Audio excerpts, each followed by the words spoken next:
दे धडक बेधडक आपल्या परिसरातील ताज्या घडामोडी, घटना, समस्या, विविध क्षेत्रातील सर्वदूर बातम्या पाहण्यासाठी लोकशक्ती लाईव्ह न्यूज चॅनलला सबस्क्राईब करा आणि नोटिफिकेशन मिळवण्यासाठी बेल आयकॉनला प्रेस करा।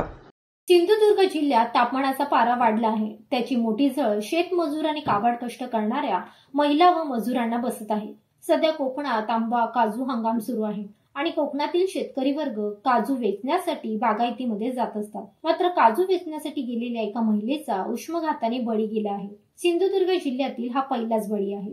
सध्या तापमानात दिवसेंदिवस वाढ होत आहे। अशातच सिंधुदुर्गातील देवगड तालुक्यातील नाथ भोळेवाडी येथील स्मिता रघुनाथ पाष्टे वय 65 या बागेत काजू वेचण्यासाठी गेल्या असता उष्माघाताने बागेत त्या मृत अवस्थेत आढळून आल्या।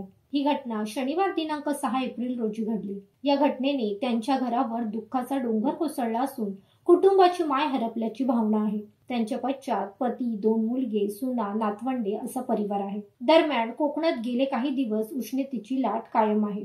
तापमानाचा पारा 40 पर्यंत पोहोचत आहे। त्यामुळे सकाळी 11 ते सायंकाळी 5 वाजेपर्यंत कडक उन्हामुळे घराबाहेर पडणे कठीण झाले आहे। मागील आठवड्यात उष्णतेच्या लाटेचा अंदाज हवामान विभागाने वर्तवल्यानंतर आरोग्य विभागाने नागरिकांना काळजी घेण्याचे आवाहन केले होते।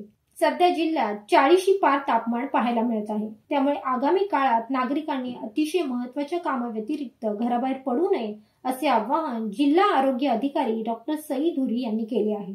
लोकशक्ती लाईव्ह साठी न्यूज ब्युरो, सिंधुदुर्ग। अशाच सच्चाई दर्शवणाऱ्या बातम्या पाहण्यासाठी लोकशक्ती लाईव्ह न्यूज चॅनलला लाईक करा, शेअर करा आणि सबस्क्राईब करा।